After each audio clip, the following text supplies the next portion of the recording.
आपको ये समझना है कि जो इमोशनल ब्रेन है हमारा, जो प्रिमिटिव ब्रेन कहा जाता है, अ, उसको उसका जो बैलेंस है हायर ब्रेन के साथ। बिकॉज़ देखिए, प्रिमिटिव ब्रेन का मतलब क्या हुआ कि जो आपकी ब्रीदिंग पैटर्न्स हैं, जो आपके आप पूरा आपका जो बॉडी के कंट्रोल्स जो होते हैं, फंक्शन बेसिक फंक्शनिंग जो होती है, वो प्रिमिटिव ब्रेन ध्यान रखता है। तो अभी क्या हो रहा है कि कोई भी एक इम्पल्स हुआ आपको, यानी कोई ट्रिगर हुआ, और ट्रिगर होते ही आपके अंदर क्या होता है, कई बार गुस्सा आ गया जैसे आपको, आप उसको कंट्रोल क्यों नहीं कर पाते? बिकॉज़ कहीं न कहीं वो जो लॉजिकल ब्रेन है, उसको आप यूटिलाइज़ नहीं कर पा रहे गिवन कंडीशन के अंदर। आपने कई बार देखा है कि कुछ लोग हैं जो बहुत ही अजीब ढंग से बात करते हैं कुछ लोगों के साथ। देखा गया है कि बेसिक एटिकेट मैनरिज्म उनके अंदर नहीं होता है।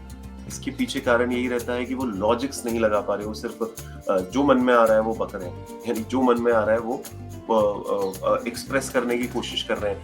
तो मेरे ख्याल से वो उसका पीछे एक सबसे बड़ा कारण ये है कि जो इमोशनल ब्रेन है आपका, वो हेवी हो जाता है और आपका लॉजिक जो है वो कमजोर हो जाता है।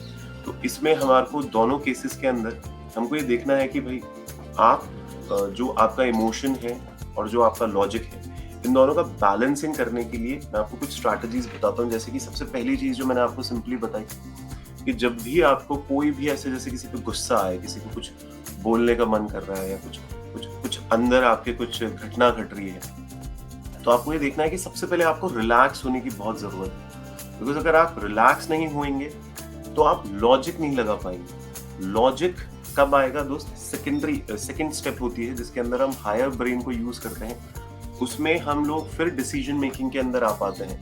अगर हमारा प्रिमिटिव ब्रेन ही हावी है हम पे, तो हम देखते हैं कि ना ओवरऑल हम एक इमोशन बन के रह जाएंगे। चाहे हम कहते हैं ना कितना ही बड़ा शरीर हो तुम्हारा, अगर तुम्हारे में इतना दिमाग नहीं है तो वो शरीर भी किस काम का? तो वो फीलिंग जनरेट हो रही है, पर जो आपकी इंटेलिजेंसिया है वो इतनी जनरेट नहीं हो रही है। तो लोअर ब्रेन को रिलैक्स करना सबसे इम्पोर्टेंट है, जिससे आप ओवरवेल्म्ड ना हो जाएं इमोशन से। और उसके बाद आपको काम करना है कि जो भी परेशानी है उस पर डीप थिंकिंग करके आप उसका सॉल्यूशन निकालने की कोशिश करें। बिकॉज कभी भी स्ट्रेस अगर आपके ऊपर आता है, तो स्ट्रेस को सबसे पहले रिलैक्स करने की बहुत जरूरत होती है, और फिर आप सोच सकते हैं कि अब ये गिवन जो स्ट्रेस आया है बाहर से, इसका सॉल्यूशन क्या है, हम इसको किस तरीके से सॉल्व करें और आगे बढ़ें अपनी जिंदगी में। देखिए, एक इम्पॉर्टेंट बात ये है मेमोरीज को आप बहुत ध्यान से समझिएगा। बिकॉज बचपन से अभी तक जो भी घटनाएं घटी है आपकी जिंदगी में, वो दो तरीके की मेमोरीज हमारे दिमाग में बनती है। एक तो इम्प्लिसिट मेमोरी होती है और एक एक्सप्लिसिट मेमोरी होती है। एक्सप्लिसिट तो बड़ी सिंपल है कि जो भी हमारे दिमाग में गया हमारे को वो याद है, हमको पता है क्या हुआ। पर कुछ मेमोरीज ऐसी होती है कि बचपन में वो घटना घट गई और वो गहराई में चली गई आपके सबकॉन्शियस माइंड में। एग्जैक्टली आपको वो याद नहीं आती, पर आपके जो सारे आप कांड करते हैं कई बार, और वो सुंदर बिल्कुल ही नहीं होते वो कांड, कोई नेगेटिव कांड आप अपनी जिंदगी में कर रहे हैं, उसके पीछे वो जो सबकॉन्शियस मेमोरीज हैं, जो ट्रॉमा की मेमोरीज हैं, जो घटनाएं घटी नेगेटिव आपकी जिंदगी में, उसका एक बहुत बड़ा प्रभाव आपके दिमाग में देखा गया है।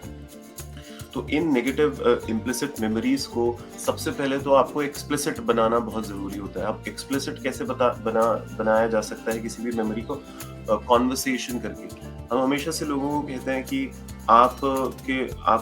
आपको धुंधला धुंधला भी जो अपना घबराहट याद आती है बचपन से अभी तक की, वो आप बोलना चालू करें।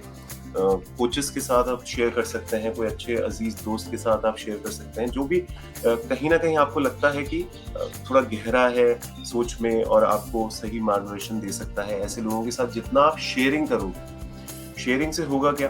देखिए, क्योंकि पेनफुल जो मेमोरीज होती हैं जो हमारे दिमाग के अंदर बैठी हुई होती हैं, जैसे आप एग्जाम्पल ले लीजिए कि कोई बच्चा है जिसके बचपन में कोई बहुत गहरी चोट लगी और फिर उसने कुछ समय हॉस्पिटल के अंदर बिताया। अब उसको इतना याद नहीं है वो पल एग्जैक्टली उसके साथ क्या हुआ था, पर जैसे वो अपने स्कूल के ही वॉशरूम में जाता है तो वहाँ पे जो एक डिसइंफेक्टेंट्स की स्मेल होती है, वो एकदम हॉस्पिटल के डिसइंफेक्टेंट की स्मेल के साथ बिल्कुल मैच कर रही है। अगर ऐसा कई बार होता है कि फिनाइल, अगर आपको पता है कि हॉस्पिटल्स में फिनाइल यूज किया जाता है, तो अगर आपके स्कूल के वॉशरूम के अंदर भी वो यूज किया गया तो एकदम से इंसान के अंदर एक ट्रिगर आता है उसको पेन होता है। अब कई बार हमसे पूछा जाता है कि ऐसा क्यों हो रहा है? बिकॉज़ कहीं न कहीं वो जो स्मेल है वो ट्रिगर कर देती है वो सारी की सारी मेमोरीज़ जो दिमाग के अंदर है। तो एक सिंपल सा एग्जांपल दिया है, ऐसे बहुत सारे लेवल पे इसको चेक किया जाता है कि जो भी इंसान के अंदर हो रहा है, वो क्यों हो रहा है, उसके पीछे मेमोरी का कारण तो नहीं है कहीं। क्योंकि मेमोरीज देखिए फिक्स नहीं होती दिमाग में, अगर हम लोग मेमोरीज के पॉजिटिव एस्पेक्ट पे भी फोकस करें। जैसे मैं तो कहता हूँ आज मेरे साथ कितनी भी दर्दनाक चीजें भी घटी हों जिंदगी के अंदर, पर आज मैं जो कुछ भी हूँ वो शायद उन उन घटनाओं की वजह से ही हूँ। तो हर मेमोरी का एक नेगेटिव एस्पेक्ट होता है तो एक पॉजिटिव एस्पेक्ट भी होता है। और अगर हम लोग उन पॉजिटिव एस्पेक्ट्स को थोड़ा-सा याद करके रखें और उन मेमोरीज़ को कैसे भी करके नेगेटिव मेमोरीज़ को पॉजिटिव मेमोरी बनाने की कोशिश करें, और वो शुरुआत कैसे होगी? जब आप उसको बताएँगे, किसी के साथ आप नरेट करेंगे। बिकॉज़ नरेशंस में आपको ये ध्यान रखना है कि हमारे हाथ में रिमोट कंट्रोल होता है हमारे नरेशंस का। अगर हमारे को कोई बहुत ही ऐसी दर्दनाक सिचुएशन है जिससे एक्सपोज़ होते ही हमारे को घबराहट होती है, हम थोड़ा फ़ास्ट फॉरवर्ड कर सकते हैं, हम पॉज़ ले सकते हैं, रुक सकते हैं। ये हम कोचेस भी लगातार बताते हैं अपनी थेरेपीज के अंदर लोगों को कि अगर आपको बहुत ज़्यादा स्केरी लग रहा है तो आप रुक सकते हैं, फिर आप थोड़ा सा कंफर्टेबल होकर वापस बता सकते हैं किसी भी चीज़ को।